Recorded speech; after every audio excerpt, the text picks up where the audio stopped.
Hello, everyone, and welcome to Compliance.ai's webinar, introducing the Contributor Edition. My name is Shauna, and I'm joined by Kayvon and Danielle. Here's an overview of the agenda for today. We will start with an introduction about Compliance.ai, then Kayvon will talk to you about the Contributor Edition platform and the Regulatory Hero program, followed by a demo of the platform. Please ask your questions throughout his presentation. You can type in your questions in the Q&A section. You will find it next to the audio tab and in the control bar. After Kayvon's presentation, Danielle will answer all of your questions, so don't be shy. We will close by 1:30, but please keep a lookout in your inbox for our follow-up survey. Thank you again, and here is Kayvon.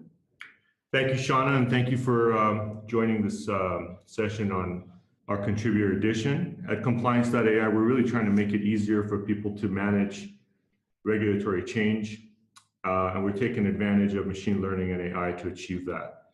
We're a 2-year-old company with a shipping solution. We provide compliance solutions for financial professionals, and we're taking advantage of our patent-pending technology to achieve that. The problem we're trying to solve is an epidemic issue we see within the regulated industry, where compliance professionals are constantly chasing regulatory changes. These are publications coming from regulatory agencies, state-level agencies, executive orders, enforcements, so forth and so on. And the process that they're currently using to find out what's going on is both tedious, manual, and super expensive. We're trying to solve that. In fact, this problem is such a big problem that in surveys and various independent asks of the financial industry, we found this to be the #1 project that these companies are working on for the next 4 or 5 years. And we're trying to address the ability for these financial companies to more efficiently respond to regulatory changes as part of Compliance.ai solution. So how do we do that? We go and we crawl and subscribe and fetch and normalize a collection of regulatory documents from a wide variety of publishers. These are federal agencies, state-level code content providers, a lot of rules, executive orders, enforcements and notices, and white papers from thought leaders who write about what's happening in the regulatory landscape. We normalize this data, sanitize it, and then provide a powerful research mechanism for you to take a look at what's going on an ongoing basis, look at the documents that are being published by these agencies on almost a real-time basis, and then zoom out and look at the trends that are happening in this space on a personalized basis to the extent that it applies to the business that is looking at that content. Which agencies are most active? Where are they active? Where are the enforcement's happening? What's the heat map from a complaint perspective for the agency's publications? And ultimately look at that content to get a higher level view of the activity within the regulatory landscape. In order to achieve that large collection of real-time curated financial document, and arguably the biggest in the industry, we're taking advantage of machine learning to automate the process of classification, ranking, and rating of these documents. But as part of a popular mechanism within the machine learning paradigm, we take advantage of supervised learning.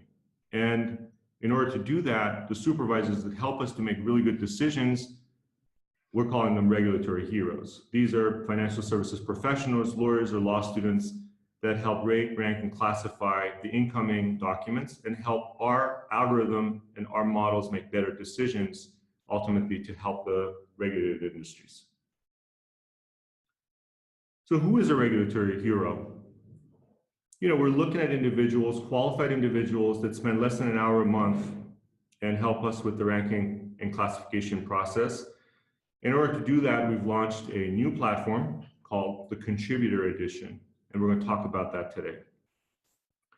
As a contributor, you'll be asked to review and flag and really make judgments on documents, help tell us if the documents look okay from an attribute perspective. Is the date okay? Is the subject okay? Title okay? And what about the summary of the document? And if you see things that were missing from a document source, you get to suggest those. And also, if you're wanting to get more actively involved, you can author and share blog posts and white papers that are relevant to regulatory changes. The type of topics that we cover are diverse, and as you can see, it's a good collection of topics right there. And as time goes by, we're going to increase and improve and add to this list. And once the request to join the contributor program, once we get a request from you to join the contributor program, we offer a 45-minute training course. And after that, we put you to work with some sample tasks on a supervised basis. And if we see that we like the judgments that you're making, you're up and running and you become a contributor in the platform. I'm going to show you an example of your involvement with the product. And to achieve that, I'm actually logged into our solution. Once you log in through an onboarding process that literally takes under a minute to get up and running, you get to see the type of trend analysis that I was talking about, the type of documents, publication, collection of trend analysis and regulatory agency publications across the type of agencies that I've expressed interest in. For example, expressed interest in anything from FINRA or FDIC or SEC, and I can see what's been published by FINRA, a red dot indicating there's something new for me to take a look at since the last time that I logged in, or activity that I haven't performed yet. But as a regulatory hero, we make it easy by providing a very specific action here, which is to review documents. And so I'm going to now ask to review documents. And as I mentioned, the activity is quite light. Here, you notice that I'm on activity number 2 of 5. So essentially, I'm being asked on a monthly basis to review 5 documents. And in this review, I'm being asked to look at and find things that look odd from a spelling perspective, vague subject or title, summaries that don't make sense, publication dates that look odd. And as you're going through them, you can essentially use the flag option. When you find things that don't look okay, you leave a comment. And as you go through that process, you can also indicate that you found nothing wrong with the document, in which case you indicate that no errors were found in the document and you're done. And the reason you see this not being available right now is because I haven't either flagged or said that there was nothing wrong with the document. I have to take one of 2 actions. And once you're done with that, essentially, that takes care of all the activity that you need to do from a review and judgment perspective. And those documents get custom presented to you depending on your qualification and the topics that we're asking you to help on. In addition, as a contributor, you can do some other things. So for example, you can go into our timeline view, which is a powerful research interface. We can search for various regulatory documents and find out the key publication dates, the key dates, the sources, and a summary of the document along with the agency that published it or the source where we got the document from. So as an example here, I'm going to search for one of the most popular acts, the Dodd-Frank Wall Street Reform and Consumer Protection Act. And as you saw, it was an autocomplete after I typed the letters DODD. And when I perform the search, I get in result a collection of white papers, news agency publications, and actual rules that have been published by those agencies. I can establish them, bookmark them if I want to read them later. And what I can do as a contributor is determine whether the document that was provided in the search result was relevant or was a relevant search result. Did we do a good job of providing the relevant documents to you in the search result plane? And once you've done that, essentially, you're done. Those are the activities that are expected from a contributor on a basic level. But as I mentioned, as you go through the process and we look at your judgments, we look at the summaries that you've flagged, we look at your contribution to the product, and based on your level of involvement, not only can you help us more if you think that you have time for it, and if you help us on an proactive basis and find the judgments are stellar, then we'll actually engage you on a consultancy basis and start paying for your contribution as well. But in exchange for the 4 or 5 judgments that you saw that you can make on a monthly basis, we essentially provide free access to the Compliance.ai Pro solution for the month that you provided the contributions. So how do you get involved? It's extremely easy. You simply go to pro.compliance.ai/activate, and there you checkbox the interest in becoming a contributor. One of our product specialists reviews your request, gets in touch with you, probably goes through a qualification process, and based on the level of qualification, then we assign tasks to you that could be as light as what I mentioned earlier, or deeper level of involvement. And that involvement can change over time as we look at your qualifications. So I hope this has given you a good summary of the contributor edition of the Compliance.ai platform.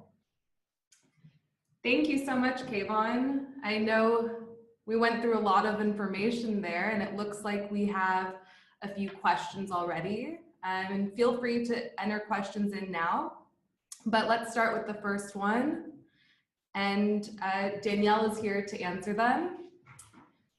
So the first question is, you listed a lot of tasks. What if I'm only good at one or two of them? So that's fine with us. If you're only good at one or two of those tasks, those are the tasks that you'll be assigned.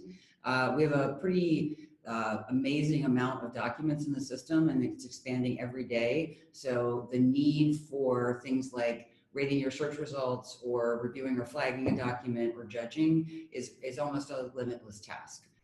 So there's no need for you to be able to essentially qualify to do every one of these things. There's plenty of work to go around.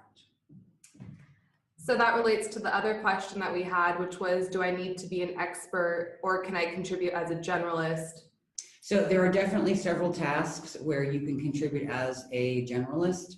I would say the main one is probably around reviewing and kind of flagging documents, because a lot of that is really, it's common sense and being detail oriented. So it's looking at a title and going, I'm a human being, this doesn't make sense to me. Or it's got strange characters in it, or that date isn't valid, or actually doesn't match something in the summary text. So many of those things do not require that you be a subject matter expert. The real subject matter expertise comes in when you're judging documents, or especially reviewing automated summaries, because there you do really need to know the topic that you're either doing a judgment in, or be familiar with the body of work that's being summarized. Okay, so the next question, thank you, Danielle. Mm-hmm. The next question is, what if we make a mistake in our judgments? So we have a system internally where we can actually moderate that. So just so that you understand, your judgment is not necessarily the law of the land. We have a hierarchical system. So judges who come in through the contributor edition are in essentially a first level tier. Then we look for those people to have agreement with one another before we move that judgment forward as being authoritative for the system. We also have two other levels of judgment inside of our organization, a set of kind of what I would consider more generalist experts, and then subject matter specific experts. And those people are there to break ties and to give an authoritative answer on documents that cause a lot of confusion at the contributor level. Okay, and here's another question. What are the qualifications to become a regulatory hero? So in general, the hero status is going to be someone who really promotes, someone that we will probably promote internally. So we're looking for someone who has very high quality judgments. That means that you're judging accurately at probably an 85 to 90% level in terms of a topic area. And you're going through, or you're flagging and reviewing a lot of documents. So it does come into what their subject matter expertise does come a little bit into play, because we're looking at the accuracy of the judgments that you're making in order to kind of promote you in a particular area. So a hero that is working in the commercial lending space, or the anti-money laundering or cybersecurity or privacy space. So it can be specific like that, or you can just be a regulatory hero from a financial services space. And here's another question. Does the database contain regulations from other nations or is it US only? That's a great question. That's a fantastic question. So right now we are US only, so federal and state level inside the United States, but we are quickly expanding to pull in regulatory information from the UK and the EU. So, and we'll probably prioritize things like GDPR and some of the higher impact financial regulation in the UK and the EU. All right, well, it looks like those were all of the questions. Feel free to send us an email if more questions pop up. And looks like that is everything for today. Thank you guys so much for joining us. Please remember to check your inbox after this webinar. We're sending out a very, very short survey and we would really appreciate your feedback. And feel free to check out Compliance.ai. You can play around on the site and sign up for a free trial and make sure you select that you'd like to be a contributor. Thank you again. Have a good one. Thank you. Thank you.